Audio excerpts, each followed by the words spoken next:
Hi BookTube, welcome to Jackie's Literary Corner. I am Jackie, and today I thought I would just update you on what's going on. Now, as I'm filming this, it is March 31st. My mom's birthday was yesterday, so happy birthday to my mom. So I thought I would, but by the time I update this, it will be April when I upload this, so I don't know when, but I thought I would, well, although I might upload this today. Actually, I might unschedule and just upload this today. But this is kind of an updating you guys on how my reading is going, a kind of recent reads video. And also I figure I'd do some filming since I'm off today, which is so great because I love being off on Thursdays. It's rare when it happens because they need us all, but I think they need a lot of us there on Thursdays at the store. So it's always very nice when they give me a Thursday off. And I do wonder if maybe they gave it to me this Thursday because I was supposed to have it last Thursday, but then we had to cancel and I had to go, my parents asked me to request if I get on the schedule for Thursday and take Friday off instead. So I ended up doing that. So maybe they gave me this Thursday off because they felt bad. I don't know, or maybe it was planned. So I've been working there a long time, and I'm very dependable, very reliable usually. So currently I'm reading one classic and a fantasy because I don't want to fall off the wagon with fantasy. So first I'm reading Edith Wharton's The House of Merc. So this was one that my sister got me let me borrow her mass market paperback, but you guys know I'm not a big fan of mass market paperbacks anymore, so I bought my own copy. There are some I had thought about reading, and then if I like it, I would buy another copy of it. But then, I figured let me just go ahead and do it. And this is our main character, Lily. This is about Lily Bart, our main character, and it's just about her feeling how the world is unfair to women. And how there are things that men can get away with that women can't. Like, women will be judged and frowned upon and ridiculed if they do certain things, if they decide not to get married, or if they decide not to, if they do some things that are questionable morally. A man can get away with it, but a woman can't. And she kind of gets involved with some scandal. Let me see.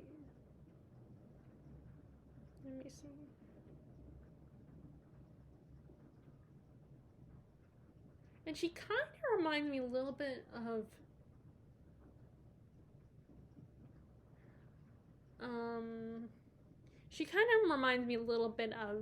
Scarlett O'Hara and her vanity and selfishness, and like a cross between Scarlett O'Hara and Emma Woodhouse. She's probably a lot closer to Emma Woodhouse in personality. Well, I don't know. I guess a crossover between the two women. And she's just so vain and selfish. I think there are times when she means well. She's very ambitious and has certain standards for the kind of husband she wants. And it's just about her everyday life and her interactions. And I actually chose not to pick it up because I'm watching on HBO. I'm currently not watching it, but The Gilded Age, which was kind of inspired by Edith Wharton, I think. Like a lot of people associate Edith Wharton with The Gilded Age because it was the same time period when she wrote her books. Although I think this is set right in the 1920s, right before the stock market crash, because there's a reference to the crash, I think. And I'm guessing something happens to Lily in her social standing at one point. But this so far is really fun. I love Edith Wharton's writing styles.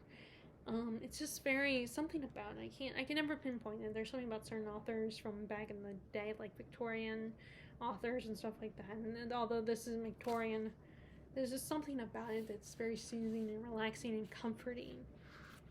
And, and I feel like I'm just getting smarter as I read, the more I read it.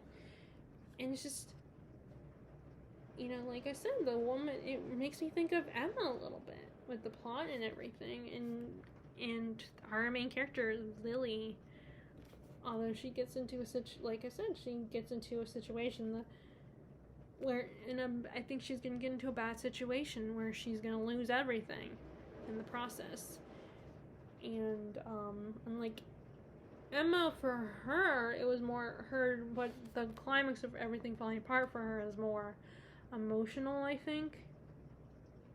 Well, I think Lily's gonna literally lose a lot more than Emma did. Like,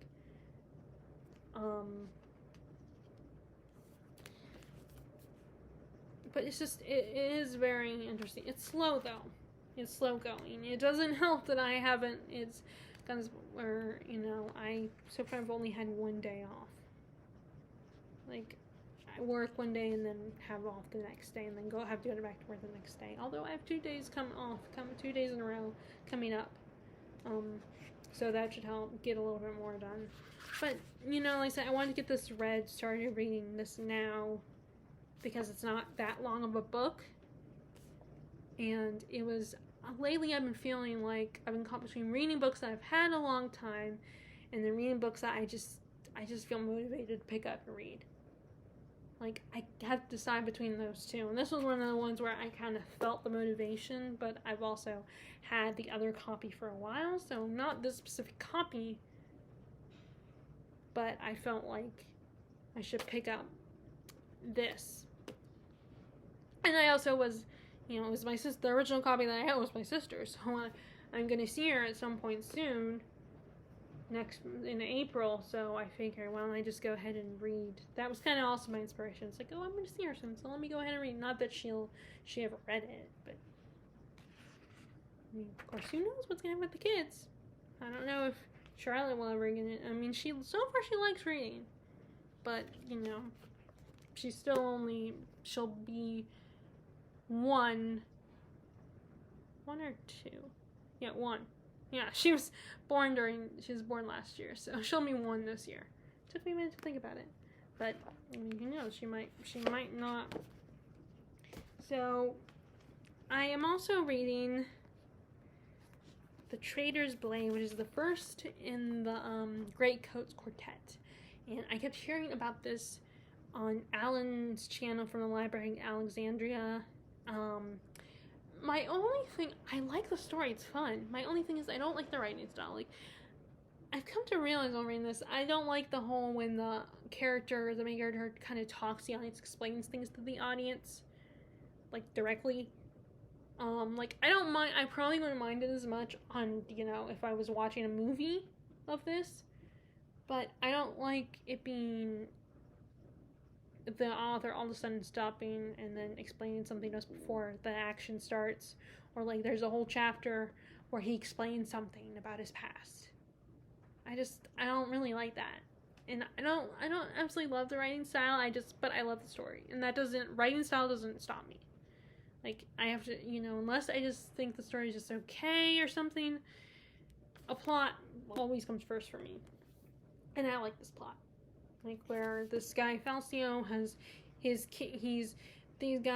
great coats are like, you know, like the 3 Musketeers, and then something happens where their king he has to make this decision about their king, and the king gets killed, and now the dukes are running things again, and they don't like that. And the great coats has been like, no one likes them anymore because the people blame them for the death of the king. It's really just more like the dukes probably wanted to take control. I don't know all the details, so I think we're gonna get revealed what actually happens. Like, we just got this one particular reveal in the last chapter I read, where something that kind of hints at what actually happened back then. But I like being kind of explained what happened, but I almost would rather it done in where characters, in a conversation, where characters ask questions instead of there being like, flashback time, let's do a chapter where it's a flashback. I mean, I don't mind flashbacks, granted, but I don't know, it just feels a little weird. I don't know, it didn't bother me as much as in Gentleman Bastards books, but I don't know, it kind of, well, actually, no, I don't think the flashbacks necessarily bother me, but when our main character, Falcio, takes time to explain something to us. Granted, this world is totally new to me as the reader, because this is the first book, but it's just, but I don't like it. I would rather it be explained in, like, maybe when the two characters right now, or maybe they have a quiet moment where they're talking and then he explains it. You know, maybe he or this character ask our main character questions or something. But so which makes me curious, am I gonna is it gonna be the same thing in his Spellslinger series? Because I thought about checking out Sebastian de Castell's Spellslinger series as well. I almost bought it first before I got to Grey Coats because I didn't see Trader's Blade at My Books A Million. So I was going to get Spellslinger, which I did see there, although it might not be there anymore. Along with the second book in that other trilogy, I forget what it's called. The one with Promise of Blood being the first book. For some reason, I can't think what the trilogy is called. But I did see the books 2 and 3 the other day when I went there, but I was trying to stick to buying one book, and then when I try to set that rule boundary for myself, it's like, do I want to buy something completely new or buy the next book in a series? But I think I've said this before, I think this is a great book to pair with Three Musketeers if you're reading the Three Musketeers. So, which makes me wonder, would someone like, Tristan in the classics read something like this? Because I feel like it's similar. I mean, the writing is obviously different, but it's kind of the same type of story as the Three Musketeers. And except for the king, except for the conflict is a little bit different in Three Musketeers compared to this one. But it's still the same idea. So I think if you're a Three Musketeers fan, you probably enjoy this story, and I think it would be great to pair the two of them together. Although I haven't picked it up yet, I haven't picked up Three Musketeers again. I knew I'd fail at the bunny, a group read along. I tried, but there's so many books that I want to read, then I'm not good at it. Okay, so some of the more recent ones I picked up that I haven't I've kind of put down are, you have The Historian. But this one I had literally just picked it up the other day, and this, I started this reading the first chapter. I know enough to know it's about, this girl and her father is a historian, as the title implies, and he is given a manuscript that implies Dracula might have been real and he might still be alive. And his daughter gets involved, and because he ends up getting killed, I believe, in the process. But I thought this would be a fun concept, and I was gonna read it back in October because of last year, because it was a new kind of Dracula theme. But then I also wanted to do October, and then I was reminded of wanting to check out the whole Dark Academia type books, and so I never did get around to it, but I think I should pick it up now. So I started reading it from the first chapter, and I didn't get very far because I read the story in my 15-minute break, and that's not enough time. So, but I have 2 days off coming up, so, and I've thought about reading a little bit more. I might read some more this evening. But there's also a few others that I want to read as well. I keep thinking about this one, the name of the Rose. Tristan in the Classics recently brought this book up, and we had a brief exchange of words about it.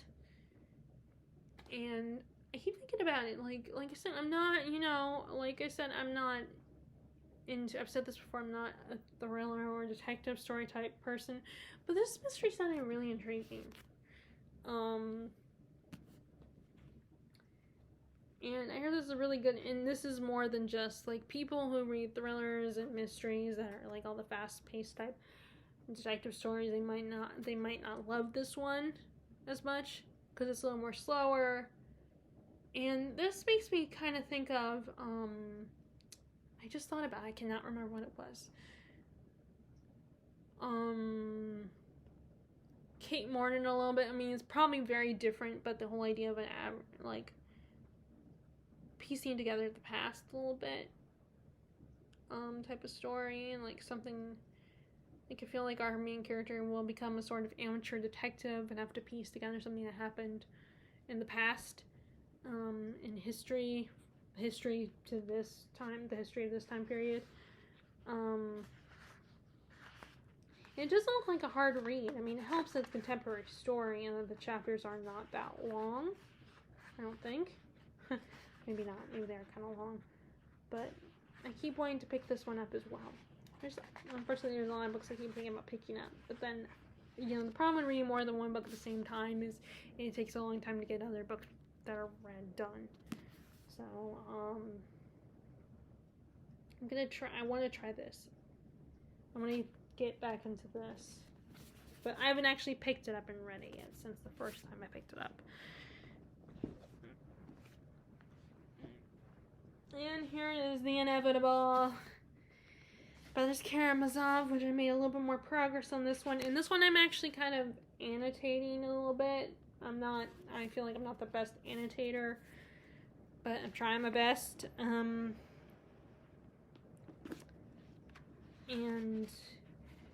it's so far really interesting. And I still cannot understand why the father of these boys and one of his sons are in love with the same woman. It's like, there's a huge age gap here, and it's just weird. My modern brain can't get past how weird that this old man who's in love with his son's girl, you know, woman that his son is in love with. It's like, you guys, you're older than him. This woman is closer to your son's age, and, you know, the fact that, and I just, to me, it's just weird when an older, like, I know, granted, I have crushes on older guys, but I don't ever take them seriously, you know? Especially because a lot of most of my crushes are usually actors. And it's never, I don't take them seriously. I just like them and admire them and respect them, but I don't think I'm in love with them. So, granted, they're actors, and that will never happen anyway, even if I was in love with them. But to me, it's just weird thinking someone that is that much older than you. Now, granted, this girl might be flirting with both of them. I don't know if I trust the woman. But, it's just so weird. That part is so weird to me. I know I've already talked about it before. And then, I love Alyosha. Poor Alyosha. Poor little teddy bear that is Alyosha. He really cares and loves his family. He's such a sweet guy. And he's trying so hard and he's just such a good person. I mean, he's a man of God. So he's such a moral and good person. And what I like is it didn't go the route of, I still like it when it goes this route, the whole religious person that's hiding behind religion to excuse their hateful behavior. Like, that's still been very interesting, but it's kind of nice to see a character that isn't like that. They're just a good person, is trying to live by God, the way God would want him to live. He's just trying to be a godly person. Just a good, caring, respectful individual that doesn't hide behind religion, but believes in it, has such strong faith in the goodness of humanity. And he's such a sweetheart. So it's so nice to see a character like that in a story. And he has such a horrible family. Like, I feel like he's how Henry would be on Once Upon a Time. And, you know, if he, you know, which, by the way, I have brought up Once Upon a Time a couple times now on this one. I think I brought it up on the other video I just filmed. I'm experimenting and trying to watch and see how I feel about it, see if I can be objective about it. But anyway, so I haven't picked it up lately, but Alyosha's trying to deal with the two women and his family, and Alyosha is truly the only good character, I think, in the book. Because even the bastard brother that has not, you know, gotten the chance to be accepted by the family. He's so bitter and angry and just wants to ruin Dimitri's life. And his beliefs are just, I do not agree with them, is all I'm gonna say. Although I don't remember specifically what they were. I would have to look back and see what he says, but he's just so bitter and angry. It's like, I feel sorry for him, but I'm like, let go of your anger. You're gonna but it's hard to tell people that because, their life has sucked, can be so shitty, and they feel envious because they didn't get they didn't get the love and, that the other ones got.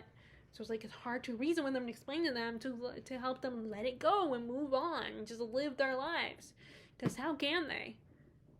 When what they didn't get is being rubbed in their faces. But yeah, I was just thinking about picking this up this evening as well. But like I said, I want to get House of Merc read first and Trader's Blade read. And then I probably have to get the next book in the Trader's Blade series via Thrift Books or on Amazon. But yeah, I want to pick that one up. And then the last one the other two that I've kind of attempted to make progress on are Pillars of the Earth. And once again, I feel so bad for the little, the other boy, the younger boy, because he gets bullied so much by Tom's son, Alfred. And Tom is like, oh, boys will be boys, it's just Alfred. And then his mom I feel like the mom of the other boy kind of coddles him, so she's not the best either. Although right now they're so focused on what they're dealing with right now, because the cathedral was burned down because the other little boy was like, I'm gonna solve Tom's problem and give him some work, so I'm gonna burn down a whole church. Little boy logic, basically. And of course no one knows that it was him. I don't know if they'll ever find out that he was responsible, that he technically burned down the church. Maybe he'll feel bad, feel so horrible that he'll confess. And something I'm aware, one of the Remigius, I don't know how to say it, one of the monks is like, he knows that Tom's new wife was the one from before. He thinks she's a witch.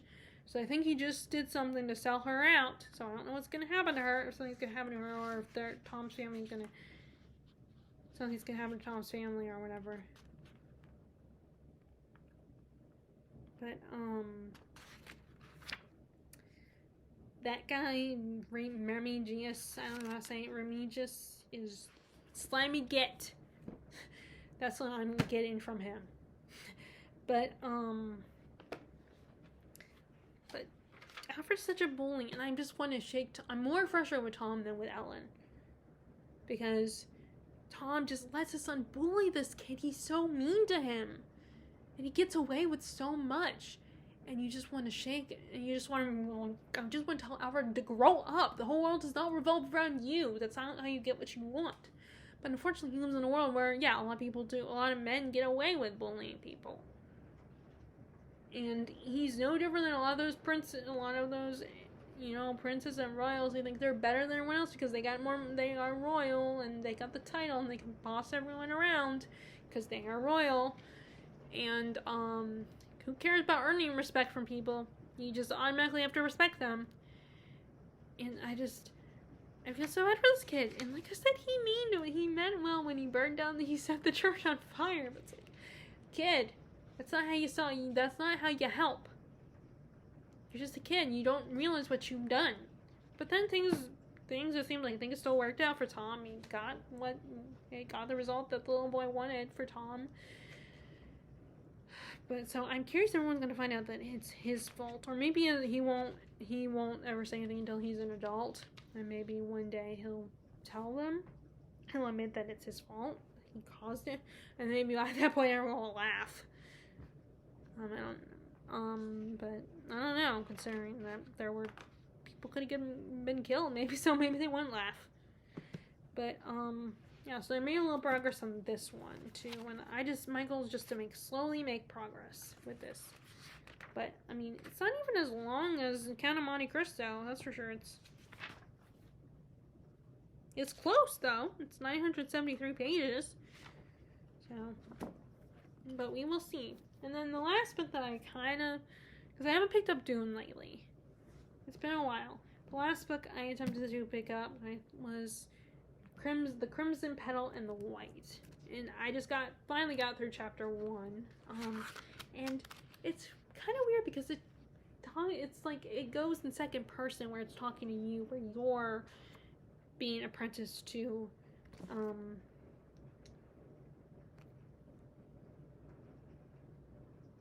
is it Sugar? Is her name Sugar? Is her name the character?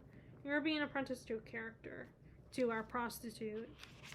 Which I think she's the main character. I think it's also Sugar. And they're talking to the reader. So I don't know if it's going to stay in second person the whole time.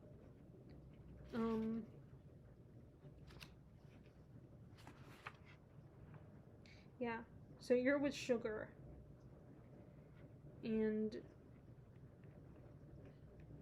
so, yeah, I finally made it to second chapter 2. And I don't know if I'm going to pick up.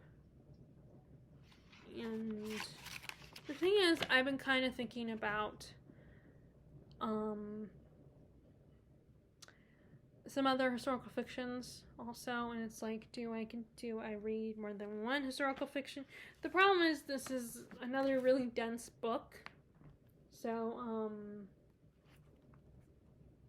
let's see, how many pages is this one?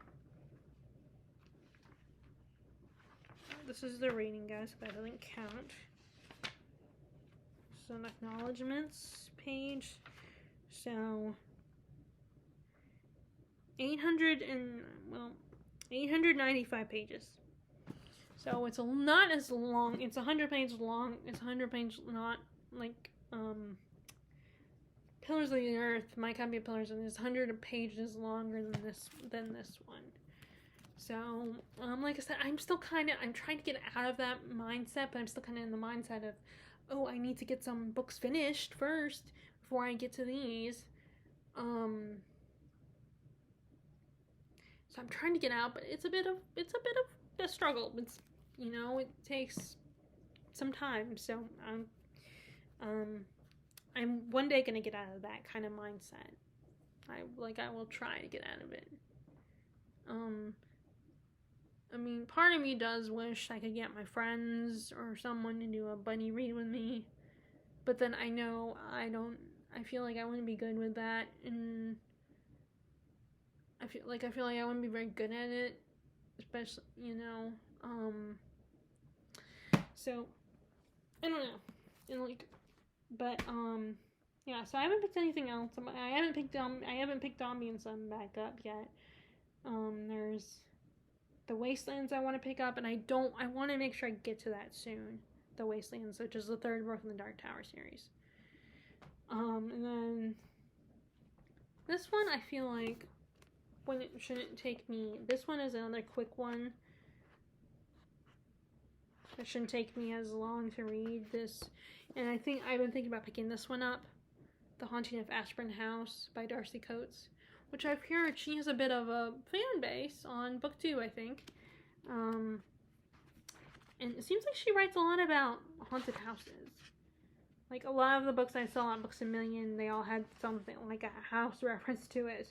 Like, there's this one, The Haunting of Aspirin House. There's The Haunting of Blackwood House, The House Next Door, Craven Manor, The Haunting of Rockwood House, The Carrow Haunt, which that might not be a house, but it probably is. Hunted. That might not be a house. That might have a better chance of not being a house than the other one. Although it could take place in a house. The Falgroth Ghost. I don't know if that involves a house. The Haunting of Gillespie House. Dead Lake. Probably a lake on near a house. Parasite. I don't know if that's a house. Quarter to Midnight.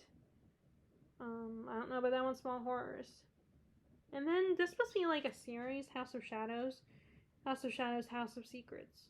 So I guess that's a series. What you think on haunted house stories? So I have thought about picking this one up. I don't know if I'll wait until October though to read it. But like I said, every year I definitely will continue to participate in Victober. And this is not Victorian literature. I don't read anything spooky during Victober. I thought of it, except for I did read Dracula last year. But I don't know if I'll start it now or I'll wait for Victober to read this. But I feel like that would be a quick read. And I did mean to pick up the Walt Disney biography again and read at least a little bit of that. Maybe make some progress on that as well. But I haven't picked it up yet. So that was me just giving you guys a little update of how my reading is going right now. I have to figure out what to title this video when I upload it. So if you guys like this video, be sure to give a thumbs up, click subscribe if you haven't already, click the bell notification below if you want to be notified when I post new details. I keep saying that. I said that in the last video, not details. I meant new videos. And I hope you are enjoying your reading and staying happy, healthy, and safe. And I will talk to you all later. Alright, bye!